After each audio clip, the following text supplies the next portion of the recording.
Gelot. Destination vacances maintenant, comme tous les matins à cette même heure dans la matinale de l'été sur Europe 1. Vous le savez, vous connaissez la formule. Une balade à la fois touristique et gourmande avec Vanessa Za et Marion Sauveur. Bonjour à toutes les deux. Bonjour Lionel. Bonjour Lionel, bonjour à tous. Alors Vanessa, on part en balade sur le canal des Deux Mers aujourd'hui et on enfourche pour ça nos vélos. Et oui Lionel, on part faire du slow tourisme. On part découvrir une partie de la France en itinérance et tout en douceur sur 700 km. 700 km de canal qui relie l'Atlantique à la Méditerranée avec tout du long des structures labellisées accueil vélo. Grâce à ce canal des Deux Mers, on traverse quand même 2 régions et 7 départements. Alors, qui sont... Allez, à vous me les donner, voilà. Lionel, on cherche. La Charente-Maritime, la Gironde, le Lot-et-Garonne, le Tarn-et-Garonne, la Haute-Garonne, l'Aude et l'Hérault. Pas mal. Alors, Hérault, où justement est née l'histoire du canal des Deux Mers, avec la création du canal du Midi il y a 356 ans. C'est le plus ancien canal encore en fonctionnement en Europe. Et c'est à un biterrois qu'on doit ce chef-d'œuvre, Pierre-Paul Riquet. Lui seul a su trouver l'idée de génie qu'aucun n'avait trouvé auparavant pour aménager une grande voie d'eau qui relierait l'océan à la Méditerranée. Le but, favoriser le commerce du blé. Et il a trouvé cette solution grâce à un fontainier de la Montagne Noire. C'est ce fameux point du partage des eaux. Les eaux partaient dans un sens et dans l'autre. Eureka, c'est comme ça qu'a pu commencer l'aventure. Enfin bon, quand même grâce au feu vert de Louis XIV aussi, évidemment. Alors, il a été construit en combien de temps ?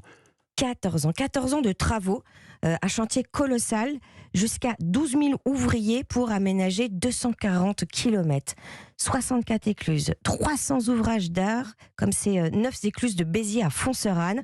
C'est un escalier d'eau sur 21,50 m. L'eau descend d'une écluse à l'autre. Elles ont été classées monuments historiques. Pour info, le canal du Midi lui est inscrit au patrimoine mondial de l'UNESCO et il relie la Garonne à la Méditerranée, donc de Toulouse à Sète. D'ailleurs, c'est aussi à Pierre-Paul Riquet qu'on doit le port de Sète, Lionel. D'accord. Alors, si j'ai envie, je dis bien si j'ai envie de faire les 700 km en partant de Sète pour rejoindre l'Atlantique, ça prend combien de temps à vélo, Vanessa ? Environ 10 jours, oui. sans compter les visites que vous pouvez évidemment faire sur les 6 tronçons, les 30 étapes. Et donc, comme vous le demandez, je vous emmène directement au bout du canal des Deux Mers, que vous suivez direction Royan, en cheminant sur les balcons de l'estuaire de la Gironde. Royan, une station balnéaire à double visage. Pourquoi à double visage ? Alors, une partie est encore restée figée au temps de la Belle Époque, avec ses villas balnéaires qui se dressent face à l'océan. Et puis l'autre est littéralement le fleuron du modernisme des années 50. 80% de la ville a été reconstruite après 45. Et ce modernisme est inspiré de l'architecture brésilienne. Donc moi, je vous recommande vivement de suivre les visites guidées architecturales qui sont passionnantes. Charlotte de Charette, qui est responsable du service patrimoine de la ville de Royan, vous donne un avant-goût de ces pépites modernistes. Il y a évidemment le Palais des Congrès, qui est un bâtiment qui est vraiment très très marqué par l'architecture d'Oscar Niemeyer, qui se trouve sur la façade de Foncillon, face à la mer, et qui, avec ces couleurs qu'il est en train de retrouver, donc le bleu, le jaune, le orange, montre bien justement tout cet aspect ludique finalement de cette architecture des années 50. Je pense aussi aux villas. Il y a un certain nombre de villas des années 50 qui sont très étonnantes, qu'on croirait sorties parfois d'un film de Jacques Tati.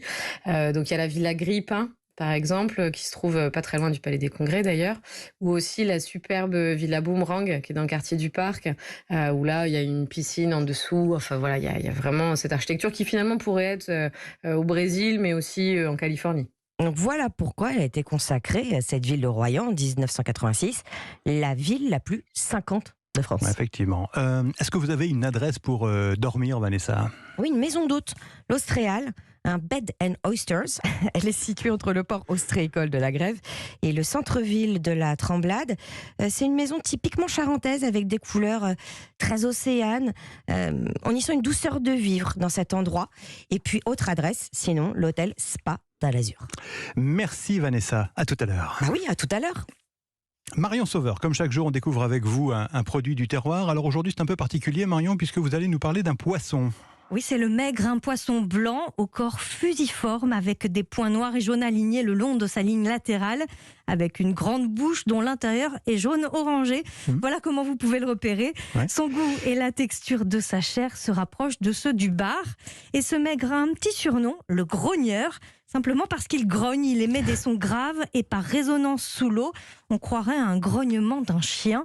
Les pêcheurs se servaient d'ailleurs de ces grognements pour les repérer. Mais ça, c'était avant. Le maigre est un chasseur qui peut atteindre une centaine de kilos. Aussi un poisson migrateur. Il est près de nos côtes à ces périodes de l'année. C'est le moment de déguster du maigre. N'hésitez pas à en demander à votre poissonnier. Et comme tous les poissons, on choisit bien sûr bien frais, avec donc un corps ferme, des écailles brillantes, les yeux vifs et les ouïes rouges. Oui, évidemment. Comment vous nous proposez de le cuisiner, ce maigre donc ? Alors, il se cuisine comme le bar et ce matin, j'ai envie de vous le faire découvrir mi-cuit sur des blinis pour l'apéritif par exemple. On commence par réaliser donc une marinade à base d'huile d'olive, de citron jaune, de sel et de poivre. On plonge les filets de maigre découpés en petits dés dans cette marinade. Le citron va cuire le poisson tout doucement. On coupe une tomate, du concombre, du poivron vert en petits morceaux et on mélange à la marinade et on laisse au frais. Pendant ce temps-là, on réalise une chantilly à l'aneth en fouettant une crème fleurette bien froide avec un jus de citron vert et de l'aneth. Et on termine par réaliser quelques blinis. On commence donc par mélanger la levure et le lait avant d'incorporer à la farine et au jaune d'œuf. On monte les blancs en neige et on va ensuite les incorporer donc tout doucement, délicatement au mélange avant de les faire cuire dans une poêle avec un petit peu de beurre. Reste à dresser. Sur les blinis, on dépose un petit peu de maigre mariné au concombre, tomate, poivron.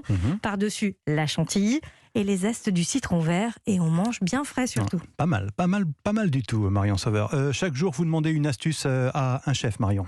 Et aujourd'hui, place au chef 3 étoiles de La Rochelle, Christopher Coutenceau. Ce cuisinier pêcheur vous donne tous ses conseils pour réussir la cuisson du maigre. Le mieux, c'est d'avoir une petite sonde. Vous savez, aujourd'hui, on trouve des petites sondes qui marchent à pile, où on peut sonder le morceau le plus épais du poisson pour pouvoir assurer la cuisson. Moi, c'est vrai qu'un poisson, j'aime bien l'arrêter à 48 degrés. Parce que ce qu'il faut savoir, c'est le temps de dressage plus le temps de le déguster. Le poisson va prendre 2 degrés d'inertie en plus de cuisson. Donc on l'arrête à 48, on dresse gentiment et on le déguste. Et là, il sera à peu près à 50 degrés. C'est la pointe de cuisson rosée parfait. Et dans son restaurant gastronomique, Christopher Coutenceau propose en entrée un tartare de maigre avec une vinaigrette framboise et quelques pickles d'oignons. En plat, vous retrouverez également le maigre, mais cette fois sous forme de pavé. Il est cuit côté peau, qui est servi donc bien croustillante pour apporter un petit peu de texture. Et pour accompagner ce maigre, de la tomate marinée à la vanille, au citron vert et à l'ail noir. Un sorbet de tomate un peu épicé et un jus de viande à l'estragon, un accord terre-mer vraiment parfait. Ouais, ça se fait beaucoup ça. Quelle deuxième adresse vous pouvez nous proposer pour déguster ce maigre, Marion ? Alors je vous emmène cette fois dans le Bordelais auprès de Nicolas Mas, le chef des sources de Caudalie. Et à la table du lavoir, l'auberge champêtre du domaine, il travaille le maigre en entrée. Il est mariné à la flamme et servi avec un coulis de tomates parfumées au basilic. Pas l'air mal non plus. Merci Marion. Toutes vos recettes et évidemment les références de Destination Vacances sont à retrouver sur europe1.fr. À tout à l'heure, 9h moins le quart. À tout à l'heure Lionel.